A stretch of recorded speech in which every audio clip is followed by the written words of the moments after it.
Hola, muy buena tarde. Los saluda la licenciada Alondra Plasencia, directora de Promoción y Difusión Cultural del Insigne Colegio Superior de Certificación SC en su programa Insigne Radio.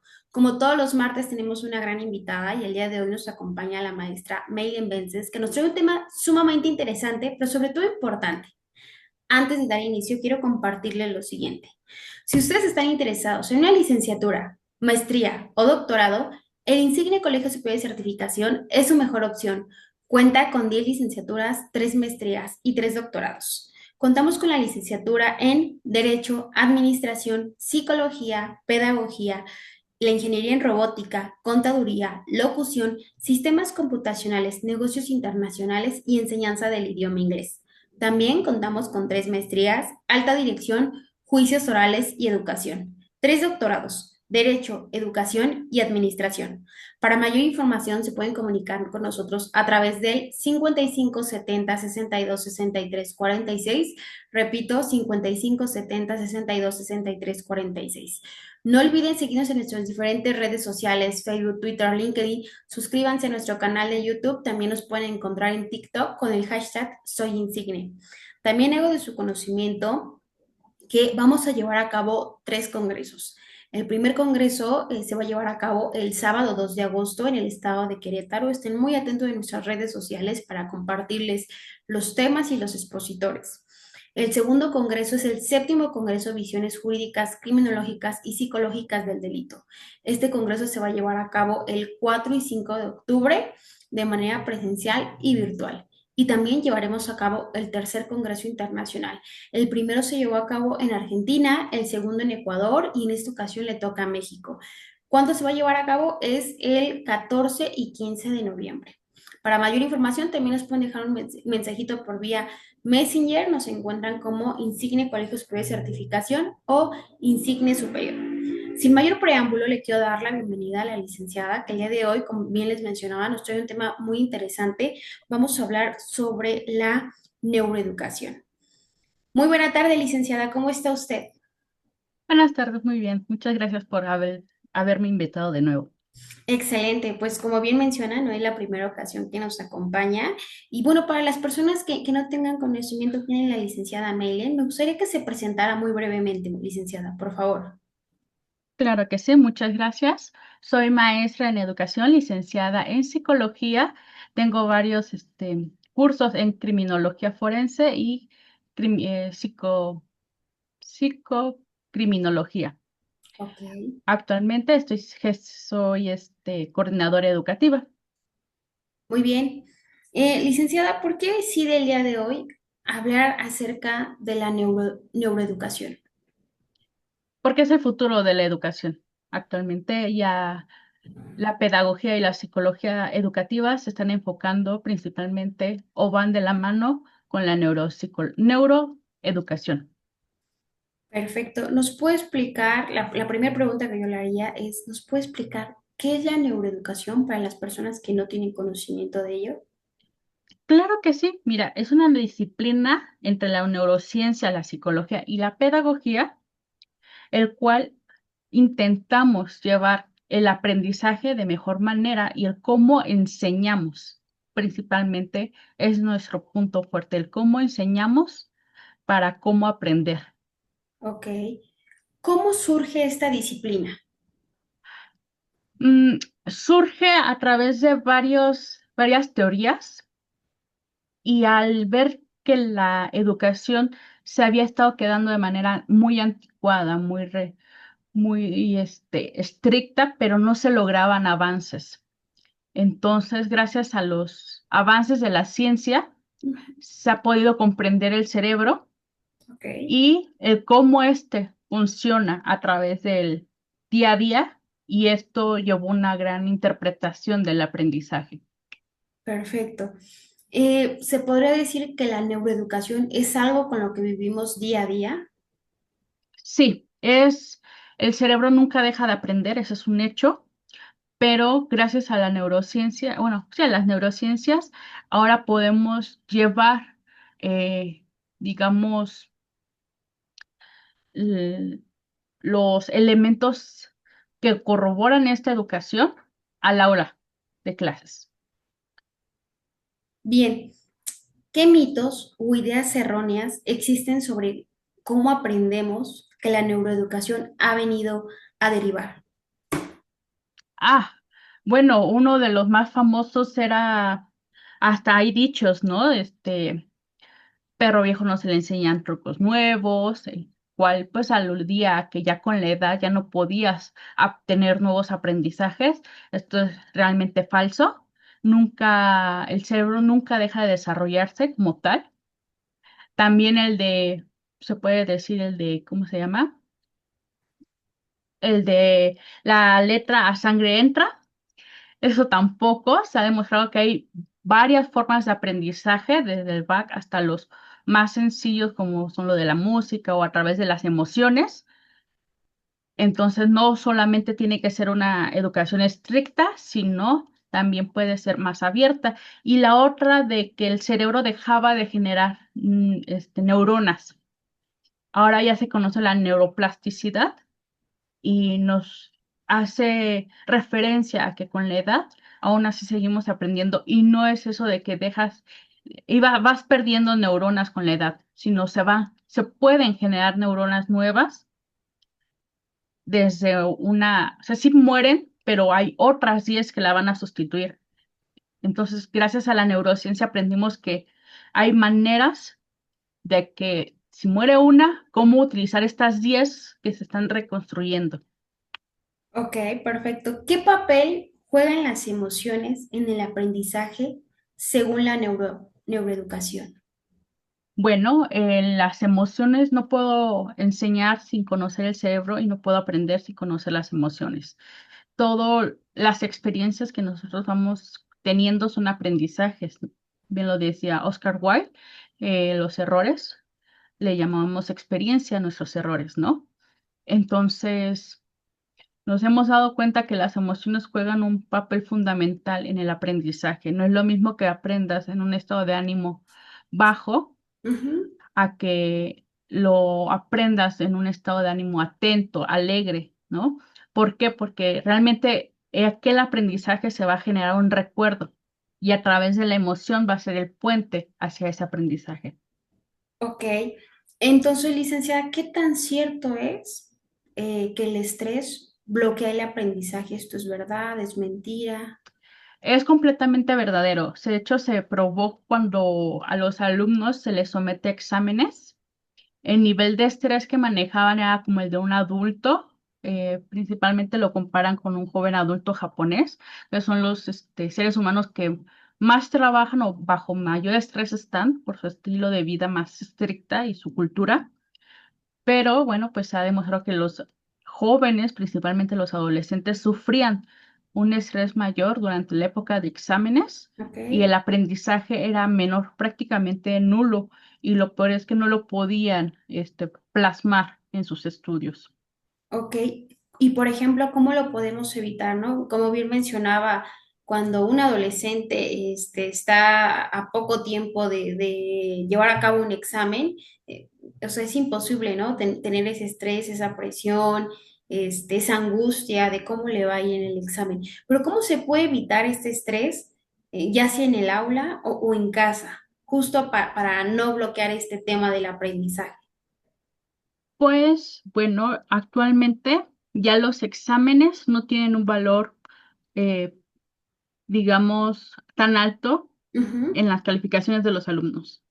Actualmente la nueva escuela mexicana está buscando la manera de que el aprendizaje sea significativo y el examen solamente es una representación cuantitativa de lo que se quiere saber del alumno, sino realmente queremos ver cómo es que el alumno está aprendiendo, que sea una guía de qué tipo de alumno nos estamos enfrentando nosotros como docentes y no tenga tanto valor en el valor curricular. Entonces, empezando desde las escuelas, aceptando este hecho de que el examen no es lo que representa el alumno ni las calificaciones, Ujú. a través de este vínculo se le quita un peso al alumno. Ok, El alumno deja de tener este estrés porque dice, ya no es tan importante el examen, es más importante el trabajo que estoy llevando a cabo, tal vez que sea realmente lo que me va a calificar el docente, y los padres de familia, al decirles que el examen no tiene tanto valor, ellos dejan de meter presión al alumno y se preocupan más en los temas que el alumno está desarrollando o cómo es que este desarrolla los temas. Ok, muy bien. Y esta nueva modalidad de evaluar, ¿qué opinión personal merece, ¿no? Como bien mencionaba, a veces un examen no defina qué tanto aprendizaje tengas, ¿no? Algunas personas lo ven de esa manera, es muy respetable, pero otras dicen, no, un examen define cuánto conocimiento he adquirido a lo largo del semestre, por ejemplo. ¿Usted qué opinión merece esta nueva forma Claro, de evaluar?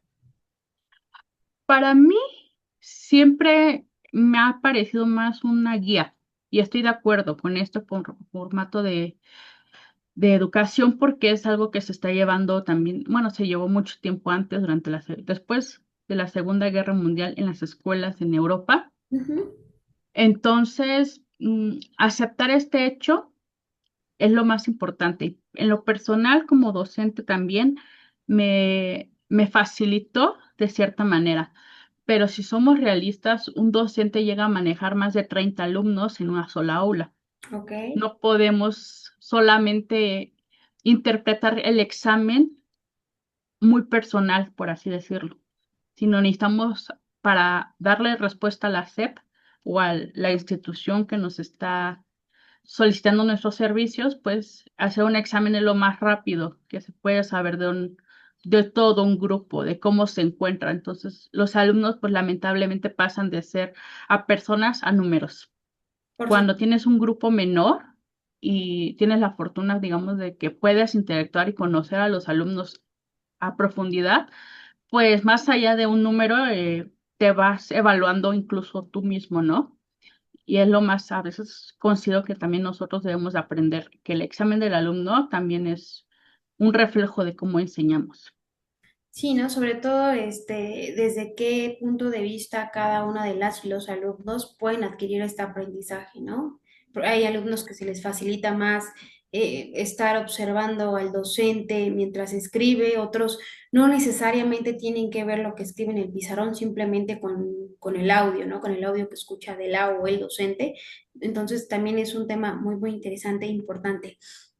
Licenciada, yo a usted le preguntaría, ¿qué es la neuroplasticidad y qué beneficios trae para los estudiantes y también para los docentes? La neuroplasticidad suena un tema novedoso, por así decirlo. Aquí en México se está llevando a cabo apenas, realmente apenas se está tocando el tema, pero en España ya se había hecho varios estudios, el cual la neuroplasticidad es cómo funciona el músculo, literalmente el músculo que es el cerebro, cómo es que las neuronas se van conectando entre sí y cómo se va moldeando, porque sí va muriendo cierta cantidad de neuronas, pero una sola neurona puede hacer varias reconexiones o nuevas conexiones, que es lo que se ve, que generen nuevas conexiones con otras neuronas. Entonces, la plasticidad de cómo es que el cerebro se puede moldear con la capacidad neuronal que contiene. Eso es lo que se ha venido estudiando.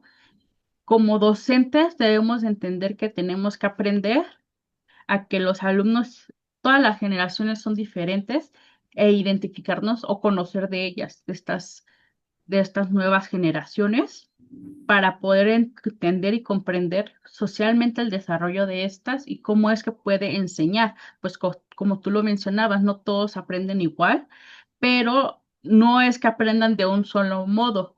Hay materias que se pueden permitir enseñarse de diferentes maneras y el estudiante junta las diferentes formas que se le facilite y aprende de esa manera. Entonces, como docentes, aprender a llevar un tema en diferentes versiones o, digamos, sí, en diferentes versiones, visual, práctico o incluso ayudándose con otras herramientas, ahorita con la tecnología, con la IA, y que los alumnos no solamente, digamos, sean auditivos, sino que también sean kinestésicos, ¿no?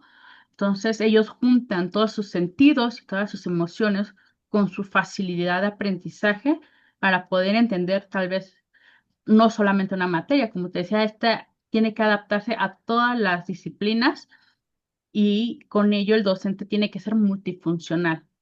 Entonces, multipráctico, multifuncional para que se pueda hacer una neuroplasticidad fina en en el alumno, pero al mismo tiempo también aprende el docente. Muy bien. ¿Qué tipos de aprendizaje existen y cómo podemos identificarlos en las y los alumnos? Para identificarlos se hacen varias pruebas. Los puede realizar algún psicólogo o un docente si tiene la oportunidad de conocer a sus alumnos más allá del aula de clases, ¿no?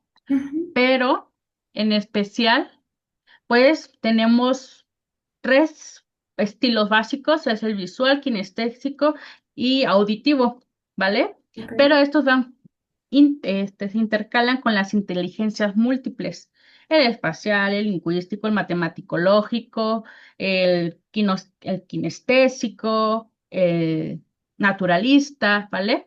Entonces, el alumno no solamente tiene una forma de aprendizaje, se tiene tres maneras de aprendizaje, solamente que el alumno se adapta mejor a una o a dos de ellas, que van con su inteligencia, que son, las propone este Garner a partir de los 90, pero es de lo que más se ha basado actualmente para la neuroplasticidad y el neuroaprendizaje. Ok, muy bien. Por ejemplo, ¿cómo un docente puede aplicar los principios de la neuroeducación sin necesidad de la tecnología? Y también incorpora en el tema de la tecnología, por ejemplo, la inteligencia artificial. ¿Cómo podemos O- aplicar, o mejor dicho, cómo pueden ellos aplicarlo? ¿Cómo pueden aplicarla? Sencillo, mira, de manera kinestésica, pon a un alumno que aprenda un nuevo idioma o toque un nuevo instrumento. Ok. Eso genera que el cerebro empiece desde cero, por así decirlo, y empieza a generar nuevas redes o incluso con un cubo de Rubik, ponle un rompecabezas, ponle cualquier actividad que necesite desarrollar una nueva habilidad. Incluso el memorama, el famoso juego de memorama, es básico para la neuroplasticidad. Si lo deseas, eso lo puedes hacer de manera práctica y ahí es como le enseñas a los alumnos cómo es que su cerebro va desarrollando redes. ¿Por qué? Porque, por ejemplo, en el juego de la memoria, pues como cada carta o cada vez es diferente la posición en las cartas, cada Ujú. ronda, por así decirlo, entonces su cerebro tiene que aprenderse el espacio, la sensación, las emociones que va generando este juego y cómo es que se puede ir haciendo más hábil y mejorar su memoria en un muy poco tiempo. Un juego de 30 minutos y lo puedes hacer con un grupo de 20, por así decirlo. Entonces, ese tipo de juegos o actividades representan muy bien lo que es la neuroplasticidad y lo podemos hacer sin necesidad de utilizar inteligencia o textos muy robustos. Muy bien. Licenciada, ¿cómo pueden los padres o tutores apoyar el aprendizaje desde casa, desde este enfoque que hemos venido platicando? Bueno, los padres son fundamentales porque ellos son los primeros en educar. El niño antes de ir al kinder, pues se la pasa con su mamá aprendiendo desde su nombre, aunque sea de manera auditiva. Ok. Entonces, los padres lo que pueden ayudarnos es usando tecnología, Ujú. pues chatear con ChatGPT o incluso que el alumno vaya aprendiendo cómo crear nuevas canciones por parte del programa Suno, que Ok. es muy bueno, y ellos pueden ir haciendo letras de canciones y demás. Aprender y a navegar en la tecnología es una forma de aprendizaje que se ha estado llevando. De igual forma, leer un libro, enseñarle juegos como ajedrez, dominó, cartas, el estar estudiando algún instrumento desde la flauta, la simple flauta dulce que se estudiaba en la secundaria, ayuda en la neuroplasticidad o algún otro instrumento como la guitarra, teclado, algo que esté dentro de sus este, situación socioeconómica. Ujú. Y pues se puede utilizar inteligencias como Duolingo o aplicaciones como Duolingo o demás para aprender otro idioma. Estos fortalecen la neoplasticidad porque forma de enseñanza es diferente al antiguo, ¿no? Que era solo repetir en inglés las palabras y las repetías en inglés y a veces no se comprendía lo que se estaba diciendo. Entonces, desde ahí es motivar al alumno en sí o al hijo en este caso a que se proponga hacer algo, porque si no, lamentablemente, si el cerebro no se va este, ejercitando, sí pierde, sí es, sí puede perder masa y Ujú. esto disminuye la concentración, disminuye que el cerebro empiece a funcionar y a partir de los 30 años empieza el degenero. Bueno, que se empieza a degenerar el cuerpo, incluyendo el cerebro, y bueno, con la edad sí puede llegar a tener algún problema neuronal y y caer a la demencia o algún otro tipo de enfermedad. Claro, Pero, comprendo. ujú, pero Eh, ya desde muy... Ah, sí, sí, adelante. no, no, no, adelante, adelante, licenciada. Bueno, sí, es muy sencillo fomentar la neuroplasticidad, lo habíamos hecho sin saberlo. Es apenas que ahorita se le está dando un nombre a lo que hemos llevado día a día. Bien, qué errores, perdón, considera usted que actualmente se están cometiendo en el sistema educativo tradicional que podrían evitarse si aplicaran estos conocimientos que nos ha mencionado? El no querer conocer socialmente, por así decirlo, socioemocional, la, el grupo en el que se está a cargo. Ujú, Porque como bien lo mencionamos, también las emociones son parte del aprendizaje. claro, Y en la formación clásica no se ven las emociones, solamente se les obliga a memorizar sin razonar. Se les obliga, sí, solamente a memorizar sin tener un razonamiento o una comprensión de por qué lo estoy aprendiendo, ¿no? ¿Para qué me va a funcionar o cómo lo puedo aplicar yo a día a día? Y eso es uno de los errores que en la educación clásica se cometió por muchos años, el no considerar la emoción, la situación para el aprendizaje. bien. ¿Qué cambios urgentes deberían hacer la educación actual si queremos formar seres humanos y no solo buenos estudiantes? Mm, Siempre se ha querido que desde que existe la educación se fomente buenos estudiantes porque es una facilita a los compañeros docentes, ¿no? Tener buenos estudiantes es decir que sean callados, ordenados Ujú, y que puedan aprender de manera rápida y disciplinados. bien, Entonces, una de las cosas que debemos de aceptar los docentes o deben de aceptar los docentes es que no existe buen alumno y malo alumno. De hecho, ya no quieren utilizar la palabra, pero debería de mantenerse el alumno porque es de alumbrar, alumbrado, el que se tiene que alumbrar. Como docente, yo lo tengo que guiar a esto, pero es necesario que ya los docentes interactúen o comprendan con ellos que ellos no solamente vienen a aprender y tienen diferentes maneras de aprender, ¿no? Y es necesario ya que los docentes dejen esa idea de que es un mal alumno, un conflictivo alumno, y uy, no, mejor, este es un buen alumno porque es callado, quieto y el clásico alumno calladito, recto, puntualito, ¿no? No, no está mal, pero hay que dejar desarrollar a la persona y no desarrollar a un alumno. claro, justo el tema de las etiquetas, ¿no? Un tema que hace tiempo tuvimos aquí en Insigne Radio, justo con usted. De Hablamos hecho, sobre esas etiquetas que muchas veces se les pone a las personas, si son buenas, si son malas, si son mejores, si saben o no saben. Ese tema me parece muy, muy interesante. Si usted le tendría que compartir su opinión o un consejo a los docentes y a los padres de familia para potenciar el aprendizaje de sus hijos y de los alumnos, ¿qué les podría compartir? a mí lo que me motivó mucho para la docencia cuando estaba dando clases es educa como a ti te hubiera gustado aprender, porque siempre hay dentro de la adolescencia siempre hay un docente que nos motiva a dar clases. Ese docente que nos dijo, él sí sabe cómo yo aprendo, si sabe que traigo los audífonos, no es porque no lo esté ignorando, sino sabe el docente que así aprendo rápido, pues ser ese docente, ser docente de ejemplo, de un buen ejemplo, pero ser un docente que marque y que dé aprendizaje significativo, no solo aprendizaje. Entonces, siempre les digo, eduquen como quisieron aprender.